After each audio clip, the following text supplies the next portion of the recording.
Hi again. I'm gonna tell you some questions that you may have along the way. Some of them are simpler than others, but you're gonna get through it. The first one is, why is the machine not going as far as I want, in the range here? So that problem can be solved easily. Um, what that can be is that when you turn on the machine in the morning, you choose a center that was far from the item that you were doing. For example, let's say that you pick the center here, but the jewelry box that you're doing is setting up here. Right. It's too far, so probably you're not gonna reach that side, and the machine is gonna get stuck like here, and it's not gonna go more than that. Right. The thing that you need to do is go closer to the item that you need and turn the machine off and on. Okay. That's gonna fix the problem, Right. and you're gonna be good. So you don't have to do anything after you do the off on. You don't have to No. hit another button. Nothing in the software, nothing else. Just Okay. go closer to the object that you need, turn the machine off, turn it on, and, And you're gonna centered. fix it. Okay, got it. Okay. The next question that you may have, it will be like, why is my text looking weird? Mm-hmm. So one of the reasons that your text will be looking weird is when you go to change the size. For example, without wanting to, you choose to move the arrows from front and left. I mean left and right, Left and right. or front and back. Right. So if you do that, I'm gonna do it.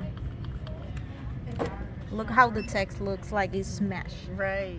Because Right. if It's not in lose- the rectangle. yeah, it loses its proportion and Right. it start looking weird. Right. If that happens, what you can do is go back, go to enter text, and put your text again, and I it's, see. it's gonna be all right. It's a redo, Yeah. basically. So, and if it looks like this when you put it, you just hit F11, Mm-hmm. and if you remember back then, that's the auto sizing. Auto tool. sizing, right. That's gonna fix any problem that you have Right. with the sizings, with proportion, or with everything. Gotcha. So I hit it, then There we're you back go. to normal. Look at that. Perfect. Okay. So remember, every time that you have a problem with proportions, size, or whatever, and you're gonna go to the original size, F11. F11. Mm-hmm. Next question. When I should change the machine needle? That's a tricky one. So with time, you're gonna see how the engraving looks on the pieces, and with time, you're gonna see that it's gonna start looking weird. Every time that you're doing an engraving, you need to make sure that every detail around the outline is looking sharp and whatever. And we have a notebook that I'm gonna show you later what it is. With the last time that we changed every needle of each machine. Okay. In there, you're gonna look at the day, and you can have an idea on how many orders have you worked since then, and if you see there a lot and months has passed, you can change the needle. Right. But you're gonna know, you can look at it and you can see the difference between when you worked a month ago and now. There's Gotcha. not a rule Right. on when to change it, but you're gonna feel it. Okay. So Gotcha. that's- All right. Next, how do I know how long the engraving is gonna take for my piece? The answer is, you don't know. The only way to know is that when you're doing your test piece, you can take your phone and take the time with the chronometer.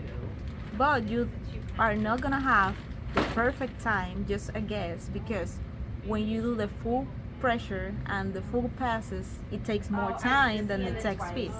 So for example, if you have a piece that you text and it took you 1 minute, the actual engraving probably is gonna take you like 2 minutes instead of 1.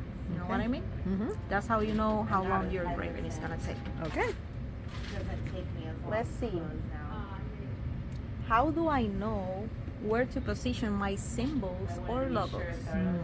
The answer is, if the customer asks for a specific position, then you know. If not, you can use your creative, your imagination, and put it wherever you want that it looks good. The goal here is to make it look good and elegant. And what I have in my mind always is like, okay, I'm gonna think that this is for me. I want to make something that is gonna make me happy if I receive it. So that's where you position your logos. Good answer. Then my engraving is not as deep as I need it. What should I do? So if you engrave a piece and you didn't take it out of the holder and you look and you think, oh, this is not deep enough, you touch it and you don't feel it, you can go to the software and engraving it again on top of the engraving that you already did.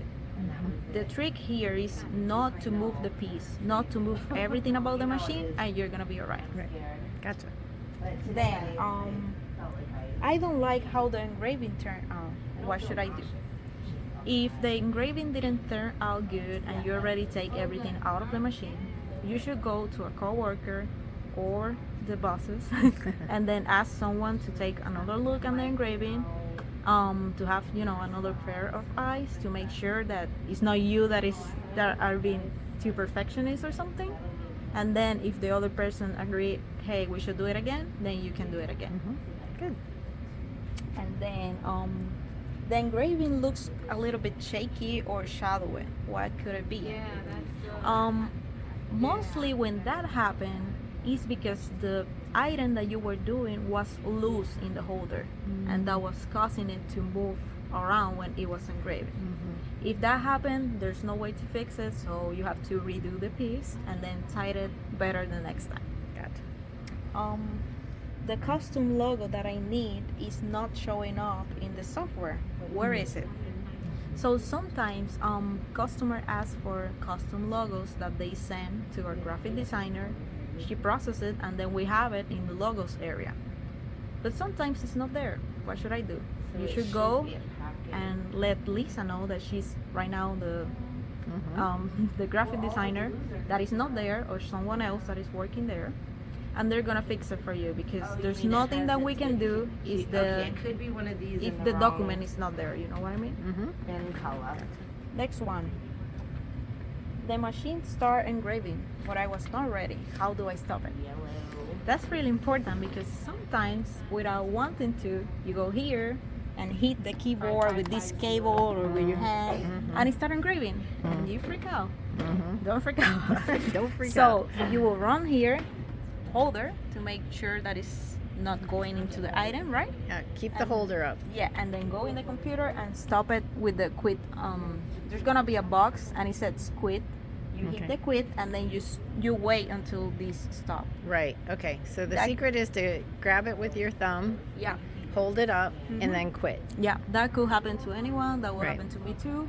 Right. Just take it easy and you can stop it. The machine is not gonna hurt you. So it's Just be careful, right? And hold it here. And once you hit quit, how do you start it again? Like if Like you just- normally do. Okay. Yeah, it's gonna stop all the work that you were doing, so you just go back and do whatever you need to fix. Okay. And you're gonna be alright. All right. Is that the end of our questions? Yeah. Thank you That's very the end. much, Emily. Good job.